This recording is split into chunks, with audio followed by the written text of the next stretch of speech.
Grand southern trunk റോഡിലെ കോലമ്പാക്കം ജംഗ്ഷനാണ്. Traffic സിഗ്നലുമില്ല, traffic പോലീസുമില്ല. ഇവിടം കടന്നു കിട്ടുക ലക്ഷ്മണരേഖ കടക്കുന്നത് പോലെ. എങ്ങനെ സംഭവിക്കും എന്ന് പറയാൻ പറ്റില്ല. എനിക്ക് തോന്നുന്നു ജംഗ്ഷനുകൾ എത്തുമ്പോൾ വാഹനങ്ങളുടെ വേഗത ഒന്ന് കൂടുമോ എന്ന്. ഉത്തരമേരൂർ ഗ്രാമത്തിലേക്കുള്ള വഴി, ഇവിടെയുള്ള ജനങ്ങളുടെ ക്ഷമ സമ്മതിച്ചേ പറ്റൂ. നമസ്കാരം പ്രിയ സുഹൃത്തുക്കളെ, ഇന്നത്തെ പ്രയാണം വേടൻതാങ്കൾ എന്ന പ്രശസ്ത പക്ഷി സങ്കേതത്തിലേക്കാണ്. എല്ലാവർക്കും പ്രയാണത്തിൻ്റെ പുതിയൊരു വീഡിയോയിലേക്ക് സ്വാഗതം.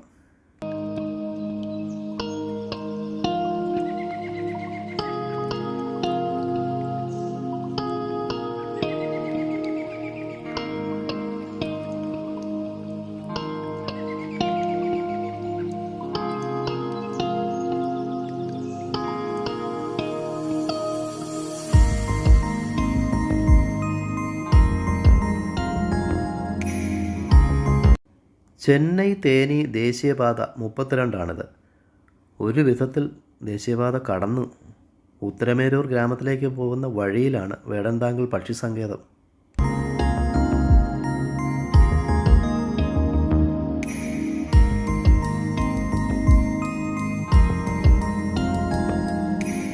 ഒരു വീഡിയോ ഷൂട്ട് ചെയ്തിട്ട് കുറേ ദിവസം കഴിഞ്ഞിട്ട് പോസ്റ്റ് ചെയ്യുന്നതിൽ അർത്ഥമില്ല.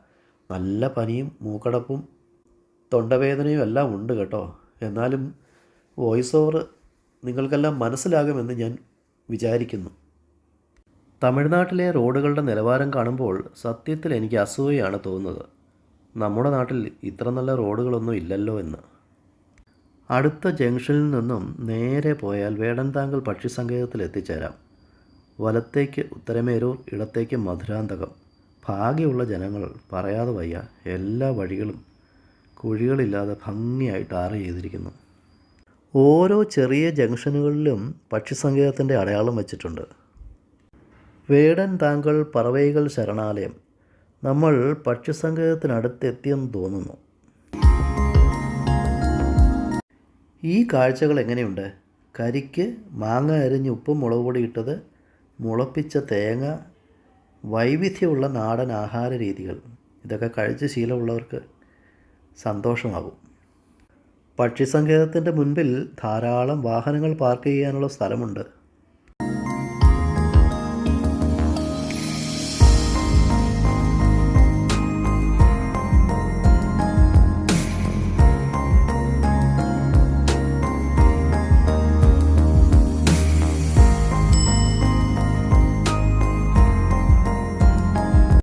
പക്ഷി സങ്കേതത്തിലേക്കുള്ള പ്രവേശന നിരക്കുകൾ കണ്ടോ?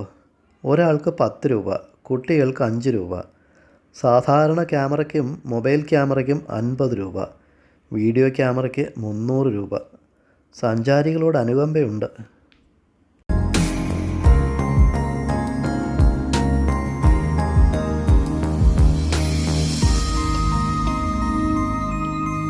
പക്ഷി സങ്കേതത്തിലേക്ക് പ്രവേശിക്കാം. തമിഴ്നാട് വനം വകുപ്പ് നമ്മളെ സ്വാഗതം ചെയ്യുന്നത് നമ്മുടെ നാട്ടിൽ സർവ്വസാധാരണമായി കാണുന്ന കണ്ടത്തൽമുണ്ടി എന്ന കൊക്കിൻ്റെ പടവുമായിട്ടാണ്.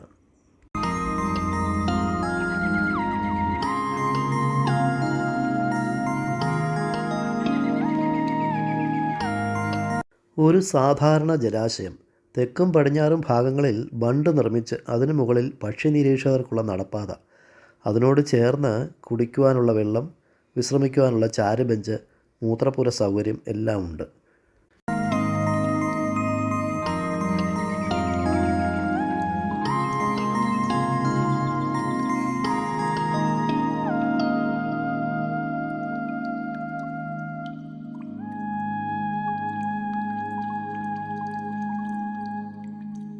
ഇവിടെ സഞ്ചാരികൾ വരണം എന്നാഗ്രഹിച്ച് എല്ലാ സൗകര്യങ്ങളും ചെയ്തിരിക്കുന്നു. 74 ഏക്കർ വലിപ്പമുള്ള കണ്ടൽക്കാടുകൾ നിറഞ്ഞ ഒരു ജലാശയം. തീരത്തു നിന്നും ഉദ്ദേശം 1 കിലോമീറ്റർ ദൂരത്തിലാണ് ഈ കണ്ടൽക്കാടുകൾ. നല്ല സൂം ക്യാമറയുമായി വരുന്നവർക്ക് കാഴ്ചകളുടെ ഒരു വിഭവസമൃദ്ധമായ വിരുന്നായിരിക്കും ഇവിടെ ലഭിക്കുക. 18-ാം നൂറ്റാണ്ടിൽ നാട്ടുപ്രമാണിമാർ വേട്ടയാടിയിരുന്ന സ്ഥലമായിരുന്നു. വേടൻതാങ്കൾ എന്ന തമിഴ് പദത്തിൻ്റെ അർത്ഥം ഹാംലെറ്റ് ഓഫ് ദി ഹണ്ടർ എന്നാണ്. ഇപ്പോൾ പക്ഷി സങ്കേതത്തിൻ്റെ അടുത്തുള്ള ജനങ്ങൾ ഇത് സംരക്ഷിക്കുന്നതിനുള്ള മുൻകൈ എടുക്കുന്നു. പക്ഷിക്കാഷ്ടങ്ങൾ നിറഞ്ഞ ഈ ജലാശയത്തിലെ വെള്ളം കൃഷി ആവശ്യങ്ങൾക്ക് ഉപയോഗിക്കുന്നതിനാൽ വളത്തിൻ്റെ പ്രയോജനം ലഭിക്കുന്നു എന്നാണ് അറിയാൻ കഴിഞ്ഞത്. മിസ്റ്റർ ലയണൽ പാലസ് എന്ന ബ്രിട്ടീഷ് ഓഫീസർ ചെങ്കൽപ്പെട്ടിൽ കളക്ടറായിരുന്ന കാലത്ത് 1796-98 നാട്ടുകാരുടെ പരാതി ബ്രിട്ടീഷ് സൈനികർ പക്ഷികളെ വെടിവെക്കുന്നു എന്നായിരുന്നു. വിവിധ തരത്തിലുള്ള പക്ഷികൾ ഇവിടെ ആകൃഷ്ടരായി വന്നിരിക്കുന്നത് മനസ്സിലാക്കിയ ബ്രിട്ടീഷ് ഗവൺമെൻറ് 1798 ഇതൊരു പക്ഷി സങ്കേതമാക്കാൻ തീരുമാനിച്ചു. പിന്നീട് 60 വർഷങ്ങൾക്ക് ശേഷം 1858 ചെങ്കൽപ്പെട്ട് ബ്രിട്ടീഷ് കളക്ടർ പക്ഷി സങ്കേതമായി പ്രഖ്യാപിച്ചു. ഒരു വാച്ച് ടവർ ഉണ്ട്. അതിന് മുൻപിൽ എന്തോ എഴുതി വച്ചിരിക്കുന്നു, തമിഴിലാണ്. മുഖ്യ അറിയിപ്പ്: പൊതുസ്ഥലങ്ങൾ സൂക്ഷിക്കുന്നത് നമ്മുടെ കടമ. ചുവരുകളിൽ എഴുതുകയോ ബോർഡുകൾ നശിപ്പിക്കുകയോ ചെയ്താൽ 5000 രൂപ ഫൈൻ.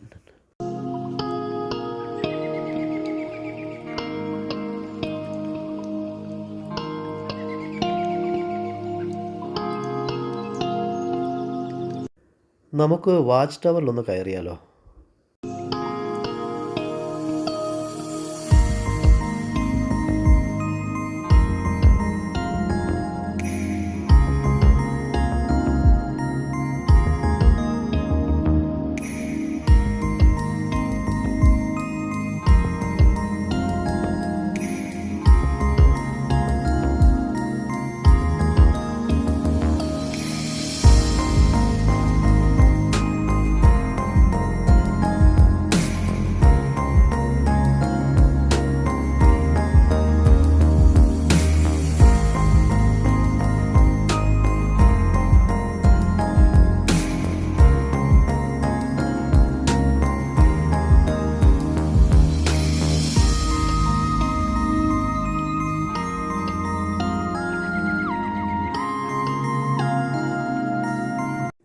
എൻ്റെ ക്യാമറയിൽ സൂം ഇല്ലാത്തത് കൊണ്ട് താഴെ നിന്ന് നോക്കിയാലും മുകളിൽ നിന്ന് നോക്കിയാലും ഒരുപോലെ ഇരിക്കും.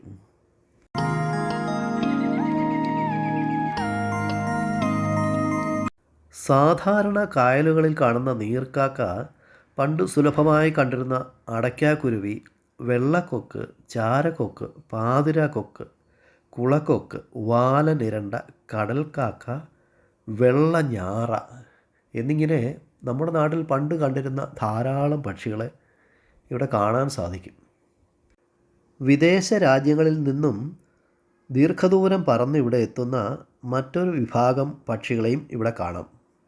ശ്രീലങ്കയിൽ നിന്നും പറന്നെത്തുന്ന തിളങ്ങുന്ന ചിറകുള്ള ഞാറ നമ്മുടെ നാട്ടിലുണ്ടായിരുന്ന ഉപ്പൻ്റെ മറ്റൊരു വകഭേദമായ കറുത്ത നിറത്തിലുള്ള ഉപ്പൻ. ആസ്ട്രേലിയയിൽ നിന്നും പറന്നെത്തുന്ന ചാര നിറത്തിലുള്ള പെലിക്കനുകൾ. കാനഡയിൽ നിന്നും പറന്നെത്തുന്ന കാഴ്ചയിൽ താറാവിന് സമാനമായ ഗാർഗനെ എന്ന വിളിപ്പേരുള്ള വര ഇരണ്ട. സൈബീരിയൻ കൊക്ക്, ബംഗ്ലാദേശിൽ നിന്നും പറന്നെത്തുന്ന കരണ്ടിക്കൊക്ക് എന്നിങ്ങനെ 40,000-ൽ പരം പക്ഷികൾ നവംബർ മുതൽ ഫെബ്രുവരി വരെയുള്ള മാസങ്ങളിൽ പ്രജനനത്തിനു മാത്രമായി ഇവിടെ എത്തുന്നു. ഞാൻ മുമ്പ് പറഞ്ഞത് വീണ്ടും ഓർമ്മിപ്പിക്കട്ടെ, എൻ്റെ ക്യാമറയിൽ സൂം ഇല്ലാത്തതിനാൽ പക്ഷികളെ അടുത്ത് കാണിക്കുവാൻ എനിക്ക് നിർവാഹമില്ല.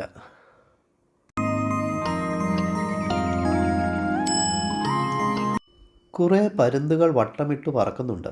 പ്രജനനത്തിനിടയിൽ ഏതെങ്കിലും പക്ഷികൾ ചത്തോ? എന്തായാലും പരുന്തുകളെ തുരത്തുന്ന കാക്കകളെ നമുക്കവിടെ കാണാം, സൂക്ഷിച്ചു നോക്കിയാൽ. നമ്മൾ ഈ കാണുന്നത് മരങ്ങളുടെ എല്ലാം മുകളിലത്തെ ചില്ലകൾ മാത്രമാണ്. അപ്പോൾ അത്രയും താഴ്ചയിൽ വെള്ളമുണ്ട്. കുറഞ്ഞതൊരു 5 മീറ്ററെങ്കിലും ഉയരം.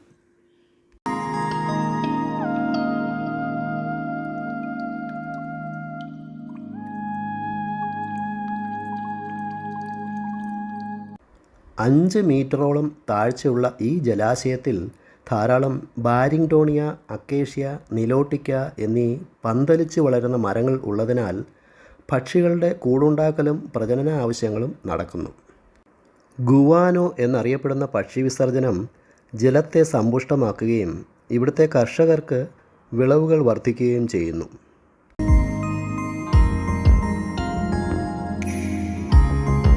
ദൂരെ ഒരു പടിക്കെട്ട് കാണുന്നുണ്ട്. വേറെ വാച്ച് ടവർ ആയിരിക്കും. പോയി നോക്കാം.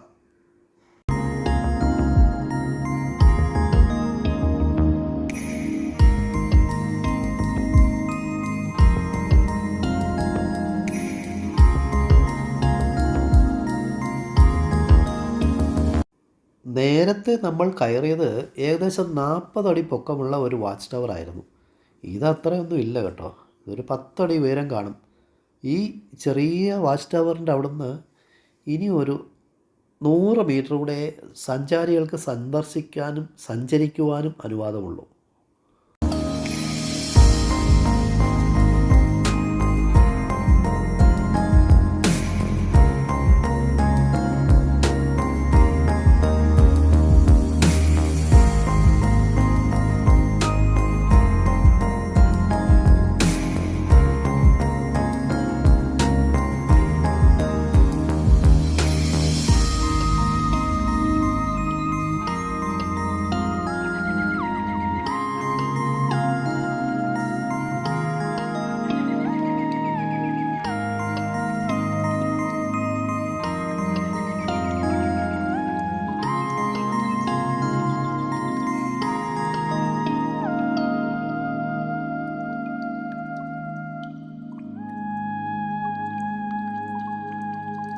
ഞാനിപ്പോൾ നിൽക്കുന്നത് കൃഷി ആവശ്യങ്ങൾക്കായി വെള്ളം തുറന്നു വിടുന്ന സർജ് വാൽവിൻ്റെ മുകളിലാണ്. വെള്ളത്തിൻ്റെ കൂടെയുള്ള പായലുകൾ ഇവിടെ വന്ന് അടിഞ്ഞിരിക്കുന്നത് നിങ്ങൾക്ക് കാണാം.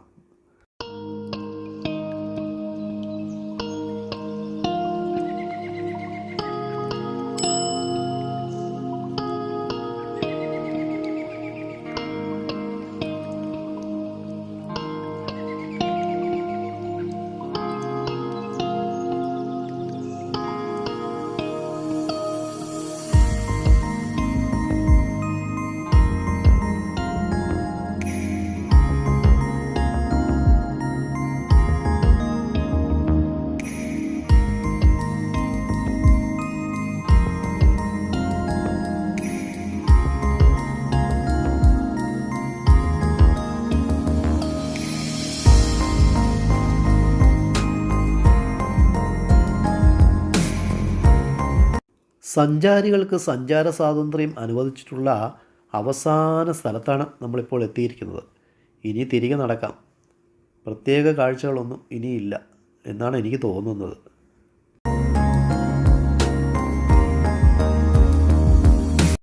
ഈ വീഡിയോ കാണുന്ന പ്രിയ സുഹൃത്തുക്കളോട്, നേരിട്ട് ഈ പക്ഷി സങ്കേതം കാണണം എന്നുള്ളവർ ഫെബ്രുവരി 15 മുമ്പ് സന്ദർശിക്കാൻ ശ്രമിക്കുക.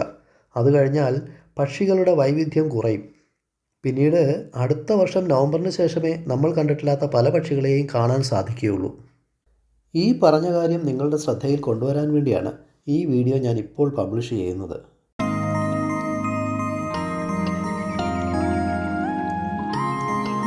പക്ഷി സങ്കേതത്തിനടുത്തുള്ള കൃഷിസ്ഥലങ്ങൾ കണ്ടോ? അടുത്ത കൃഷിക്കായി നിലമൊരുക്കി വിത്ത് വിതച്ച് ഇട്ടിരിക്കുന്നു.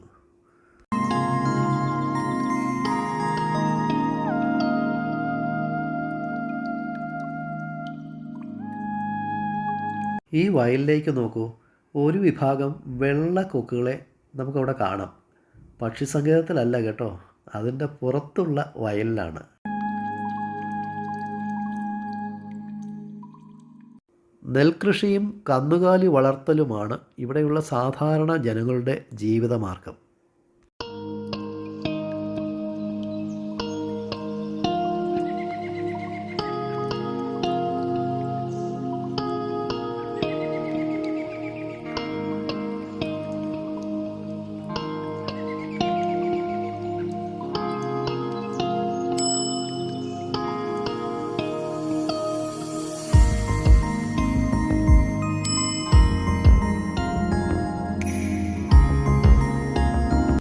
ദൂരെ ഒരു കൊക്കിന് എന്തോ ഇര കിട്ടി. കണ്ടൽ ചെടിയുടെ മുകളിൽ വെച്ച് ആഹാരമാക്കുന്നു.